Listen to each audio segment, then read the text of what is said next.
मैं डॉक्टर पुष्पा शरण मारवाड़ी कॉलेज से। आज मैं जो बताने जा रही हूँ वह है धन निर्गम या निष्कासन। यह पीजी सेम 4 के 402 सी पेपर से संबंधित है। भारत में ब्रिटिश राज आर्थिक शोषण के लिए कुख्यात रहा है। भारत से इंग्लैंड के लिए इस परिमाण में धन का निष्कासन हुआ, अर्थात इतना धन भारत से इंग्लैंड गया कि यह देश उत्तरोत्तर निर्धनता का शिकार होता रहा। धन निर्गम या निष्कासन का अर्थ है भारत की आर्थिक लूट। भारत में आय के जो साधन थे उस पर भारत स्थित ब्रिटिश सरकार का नियंत्रण कायम था और आय के अधिकांश लाभ सरकार के अधिकारी और कर्मचारी उठा लेते थे। यह संपूर्ण आय ब्रिटेन भेज दी जाती थी। इस आय को भारत के उद्योग, व्यापार अथवा कृषि के विकास में नहीं लगाया जाता था।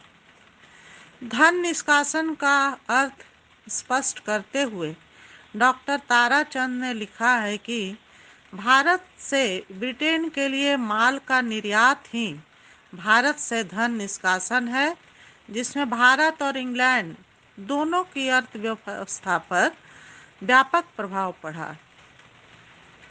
श्री टी.एन. हजाला के अनुसार ब्रिटिश शासन ने भारतीयों पर भारी कर का भार लाद दिया और करों के रूप में जो आय प्राप्त होती थी वो इंग्लैंड को भेज दी जाती थी। अगर इसका उपयोग भारत के विकास के साधनों जैसे कृषि, व्यापार, उद्योग, सिंचाई पर किया जाता तो देश संपन्न होता। ऐसा नहीं करके सारी आय ब्रिटेन के विकास में लगाई गई और यह निष्कासन की प्रक्रिया भारत के लिए अभिशाप सिद्ध हुई। इंग्लैंड के लिए यह वरदान थी। धन निकासी का अर्थ था भारत की संपदा उगलने वाले आर्थिक साधनों पर ब्रिटेन के प्रभुओं का नियंत्रण और उनसे प्राप्त आय का 90% भाग इंग्लैंड भेज देना। डॉक्टर ताराचंद ने विभिन्न स्रोतों के आधार पर भारत से बाहर जाने वाले धन का एक मोटा-मोटी हिसाब प्रस्तुत किया है। एक विवरण के अनुसार कंपनी प्रशासन के पहले 6 वर्षों में भारत का शुद्ध राजस्व 1,30,66,991 पाउंड था तथा कुल खर्च 90,27,609 पाउंड था तथा 40,39,382 पाउंड शेष बचता था। इस राशि को वस्तुओं के रूप में इंग्लैंड भेज दी जाती थी।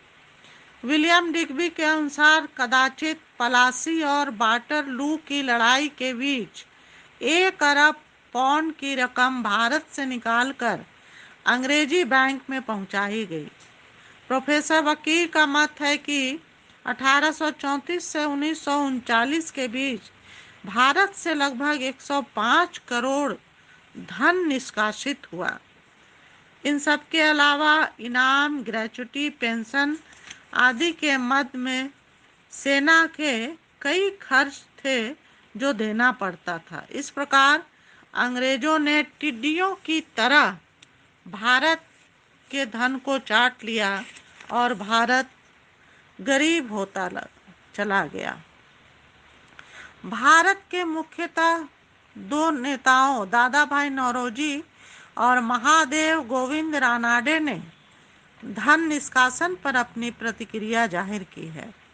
नौरोजी ने पॉवर्टी ऑफ इन इंडिया और un British rule in India नामक अपनी पुस्तकों में धन निर्गम के विषय में जो विचार व्यक्त किए हैं उससे भारत के समाज और आर्थिक व्यवस्था में एक क्रांति आई। उन्होंने प्रमाण के साथ यह बताया कि भारतीय अर्थतंत्र भारी आर्थिक निर्गम का शिकार है। भारत की विपुल संपत्ति देश से बाहर जा रही थी। इस कारण भारत का आर्थिक ह्रास होता गया और इसके नागरिक गरीब होते गए। उन्होंने सरकार को चेतावनी दी कि वह भारत के साथ न्याय करे और ऐसा काम न करे कि भारत के लोग ब्रिटिश शासन का विरोध करें। उन्होंने यह भी कहा कि इसका कारण एक और यह था कि भारत के प्रशासन में अधिक से अधिक अंग्रेज थे। भारत से धन निर्गम के संबंध में विचार व्यक्त करते हुए दादा भाई नौरोजी ने सरकार को चेतावनी दी और कहा कि भारत और इंग्लैंड के बीच वित्तीय संबंधों की समुचित जांच पड़ताल की जानी चाहिए और उन्हें नैतिक और न्यायपूर्ण आधार पर रखा जाना चाहिए। उन्होंने यह मांग की कि प्रशासन के उच्चतर पदों पर भारतीयों को नियुक्त करना चाहिए, क्योंकि भारत ब्रिटिश सरकार द्वारा इंग्लैंड से अपने आदमी चुनकर भेजे जाने से न केवल भारत का आर्थिक पतन होता है, अपितु भारत के नैतिक आदर्श भी नीचे गिरते हैं। भारत के राष्ट्रवादी आंदोलन की उदारवादी परंपरा के एक प्रमुख सदस्य महादेव गोविंद रानाडे ने धन निर्गम पर मत व्यक्त किया है और उन्होंने स्वीकार किया कि भारत की समस्त आय का काफ़ी अंश किसी न किसी भाग में इंग्लैंड में जाता रहा है, लेकिन निर्धनता के संबंध में उन्होंने दादा भाई के धन निर्गम सिद्धांत को स्वीकार नहीं किया। रानाडे ने भारत की पिछड़ी कृषि को भारत की निर्धनता का मूल कारण बताया। धन निर्गम से इंग्लैंड और भारत दोनों प्रभावित हुए। भारत की लूट से जहां इंग्लैंड धन संपत्ति से भर गया, भारत निर्धन होता चला गया। ब्रिटिश इतिहासकार ने भी इस तथ्य को स्वीकार किया।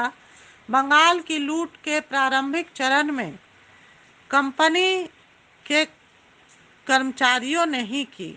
लूट में जो धन मिला उससे औद्योगिक क्रांति की शुरुआत हुई और इस धन ने औद्योगिक उत्पादन को काफी शक्ति प्रदान की। धन निकासी ने भारत की अर्थव्यवस्था की दुर्गति कर डाली। धन निर्गम के कारण भारत में पूंजी का संचय न हो सका। अगर भारत के पास पूंजी रहती तो उसका उपयोग कृषि, व्यापार, उद्योग में किया जा सकता था। भारत के धन से इंग्लैंड की पूंजी बढ़ी और वही पूंजी भारत में वापस आकर लोगों का शोषण करने लगी। सारे आर्थिक साधनों पर यूरोप के लोगों ने अधिकार कर लिया था।